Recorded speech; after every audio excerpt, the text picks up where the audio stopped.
เก่าเช่นเคยเนาะมื้อนี้ก็ยังคงเป็นการนำใช้แนวรับแนวต้านในการเก็งกำไรจากการเทรดคือกันเนาะเดี๋ยวมื้อนี้เรามาติดตามเบิ่งนำกันเนาะทุกคนว่ามื้อนี้เราจะสามารถสร้างกำไรจากการเทรดได้หรือบ่เนาะ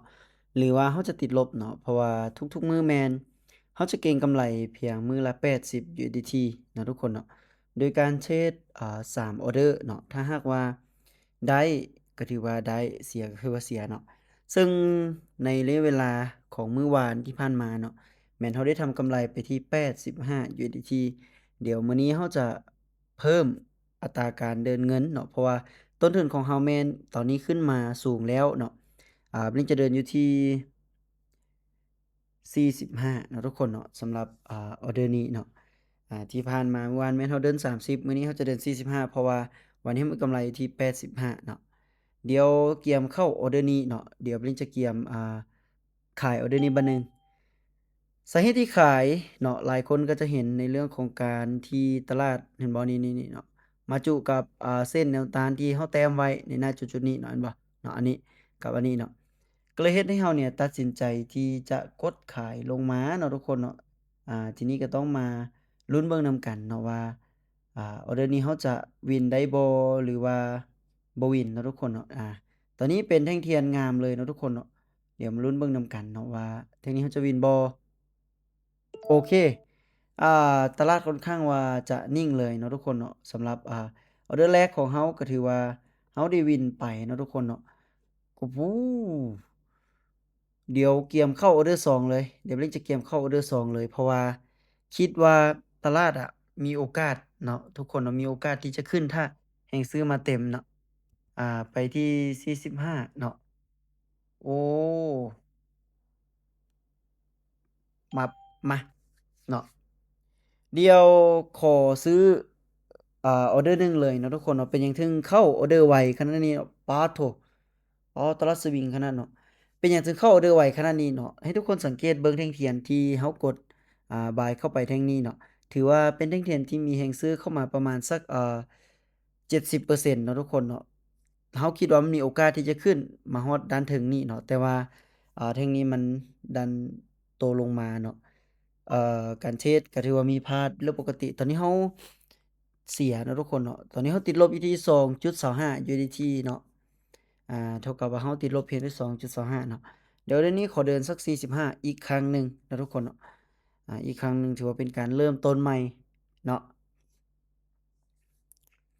เดี๋ยวออร์เดอร์นี้เนาะออร์เดอร์นี้เดี๋ยวมาติดตามเบิ่งนำกันเนาะว่าเราจะเข้าออร์เดอร์ไปทางใดแต่ที่จริงเนาะถ้าเป็นออร์เดอร์แบบนี้เนาะมา เดี๋ยวจัดไปเลยบัตรหนึ่งเนาะทุกคนเนาะมาตอนนี้แฮ่งขายกำลังส่งลงมาเนาะซึ่งแนวกีดขวางมันอยู่ด้านลุ่มพี่เลยเนาะแนวกีดขวางมันอยู่ด้านลุ่มพี่เลยเนาะฉะนั้นแท่งนี้อะมีโอกาสทุกคนเนาะมีโอกาสใช้คำว่ามีโอกาสตลาดสวิงแรงแท้โอ้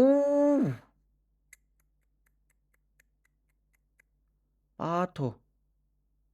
สวิงแรงทุกคนโอ้โฮโถๆๆๆเกือบนะทุกคนเนาะเกือบติดลบอีกเนาะป๊าดโธ่ตอนนี้ได้กำไร40.5 ซึ่งเป้าหมายของเราแม่น80เนาะแต่ก็ดีคือกันเนาะตลาดมันลงมาฮอดจุดลุ่มสุดแล้วตอนเนี้ยมันพยายามที่จะขึ้นไปทุกคนมาเดี๋ยวเราขอไป40บายขึ้นไปจังหวะนี้เนาะจังหวะนี้ขอบายเน้นๆเทื่อหนึ่งเนาะทุกคนเนาะเพราะคิดว่าแท่งเทียนเป็นลักษณะนี้นั้นคิดว่ามีโอกาสใช้คำว่ามีโอกาสเนาะทุกคนเนาะเพราะตลาดสวิงเกินเนาะ ตลาดสวิงเกินไปแล้วเนาะสำหรับมื้อนี้เนาะฉะนั้นเราใช้คำว่ามีโอกาสที่จะขึ้นไปเนาะทุกคนเนาะเพราะว่ามันน่ะบ่ได้มีแนวกีดขวางเลยซึ่งแนวกีดขวางแม่นที่เนาะอยู่ด้านเทิงพี่แต่ให้เข้าใจว่าอิหยังก็เกิดขึ้นได้เนาะทุกคนเนาะตลาดสวิงแบบนี้เนาะนิ่งก่อนสุดยอดเนาะเราน่าจะบ่ได้ตามเป้าดอกเนาะแต่ว่าเราจะหยุดเนาะซึ่งเป้าหมายของเราแม่นทุกคนรู้ดีเนาะว่าเป็น80หรือ80ปลายขึ้นเมือ แต่มื้อนี้เราได้เพียง78.5เนาะก็จะหยุดเนาะเพราะว่าบ่ไหวเนาะตลาดเป็นตลาดลักษณะนี้เนาะซึ่งมีความเสี่ยงสูงเนาะทุกคนเนาะที่จะเฮ็ดให้เราเสียเงินเนาะ เนาะทุกคนเนาะฉะนั้นเราจะได้หยุดเพียงเท่านี้เห็นบ่เนาะมันโคตรสวิงเลยในการเทรดของเราเนาะในตอนที่เราบ่ทันเทรดอะยังบ่ทันได้สวิงปานใดแต่ตอนเนี้ยสวิงแต่ยังคงสวิงอยู่ในกรอบราคาที่เราเข้าเทรดเนาะฉะนั้นก็ถือว่ายังเป็นผลดีต่อเราเนาะทุกคนเนาะก็เลยเฮ็ดให้เราเนี่ยสามารถที่จะประสบผลสำเร็จไปแล้วสำหรับมื้อนี้เนาะอันนี้ก็ถือว่าเป็นความสำเร็จเล็กๆน้อยๆของเราเนาะทุกคนเนาะ โอเคเนาะหวังว่าคลิปนี้หลายคนก็จะได้เรียนรู้แนวทางการนำใช้อ่าแนวคิดขวางนะครับแนวต้านนี้เนาะมาเป็นตัวชี้วัดในการเข้าออร์เดอร์อีกอย่างหนึ่งเนาะทุกคนเนาะก็ย้ำว่ามันบ่ได้100%เด้อเนาะบางเทื่อเนาะเราก็อาจจะเข้าบ่ได้แม้กระทั่งตัวขอบเลขบางเทื่อก็ใส่เข้าบ่ได้แต่โดยรวมแล้วอะเราต้องมีการบริหารจัดการความเสี่ยงของตัวเองก่อนที่จะเข้าไปเทรดน่ะ เราต้องรู้ก่อนว่าตลาดมันมีความเสี่ยงแบบใดแล้วเราจะบริหารเงินแบบใดรับความเสี่ยงใดในปริมาณใดเนาะมันจึงจะบ่เดือดร้อนเราเนาะ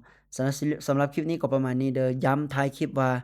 การเทรด Binary เนี่ยเป็นอิหยังที่โคตรมีความเสี่ยงเนาะถ้าไผที่บ่มีความรู้แท้ๆเนี่ยเข้ามาเทรดเนี่ยโอกาสที่จะเสียเงินน่ะมีโคตรหลายเนาะฉะนั้นเจ้าต้องเป็นคนที่มีความรู้แท้ๆเนาะจึงตัดสินใจเข้ามาเทรดเห็นบ่ตลาดสวิงเกินไปโอเคทุกคนป๊าดโถบ๊ายบายทุกคน อยู่บ่ได้แล้วตลาดเป็นแบบนี้เนาะทะลุหน้าจอมาแล้วเดี๋ยวหน้าจอสิแตกเนาะโอเคบ๊ายบาย